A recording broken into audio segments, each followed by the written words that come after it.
The man was bound and hung up, his eyes filled with despair and hatred. His adoptive father had been killed, and he was framed for the murder. The crowd below, who wanted Jack to die, didn't care to understand the truth of the situation. In the crowd, he noticed that the girl he liked didn't want anything to do with him. When he was thrown into the abyss, he swore to return and kill everyone. Jack vowed to send them all to hell, to kill every human on this world. He truly hated this world and wanted to destroy it all.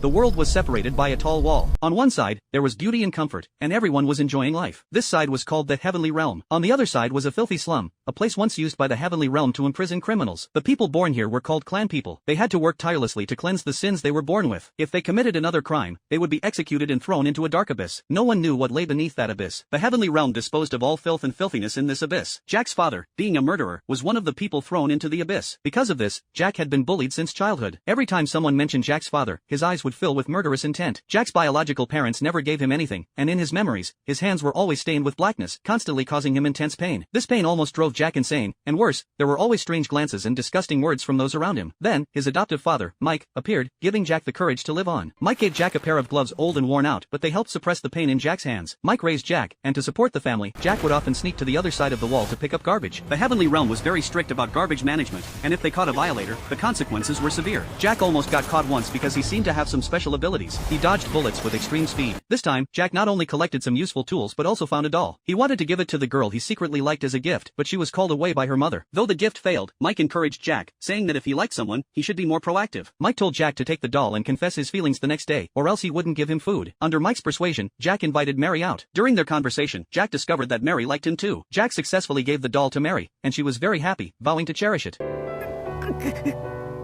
Jack was excited and rushed home to tell Mike the good news. But when Jack opened the door, he saw a terrifying scene. Mike was lying on the ground, stabbed in the chest. Jack was furious and charged at the killer, but he was no match for him. He was quickly knocked down by the killer. Jack could only watch as the killer walked away. With his last breath, Mike urged Jack to escape, telling him to change the world one day. Jack didn't have time to ask why when suddenly, he felt an electric shock. The Heavenly Realm's enforcers arrived and captured Jack. They believed Jack was the murderer. Jack tried to explain, but no one was willing to listen to the pleas of someone from the slums. The blood on Mike's chest was all the proof they needed. Jack was sent to the execution platform, and in front of the crowd, he was to be thrown into the abyss. Jack couldn't understand how this happened. The real murderer wasn't him. In despair, Jack looked into the crowd and saw Mary. He believed that Mary would believe him. Jack told her he was framed, asking her to find the real murderer. But Mary, instead of believing him, said that since he was the son of a murderer, she could no longer trust him. The crowd shouted for the executioner to throw Jack into the abyss, and others joined in. Jack was completely hopeless. He started laughing. These people had eyes and ears, but they refused to see or hear. They didn't want to understand the truth. Jack swore to send them all to hell, to kill every human being,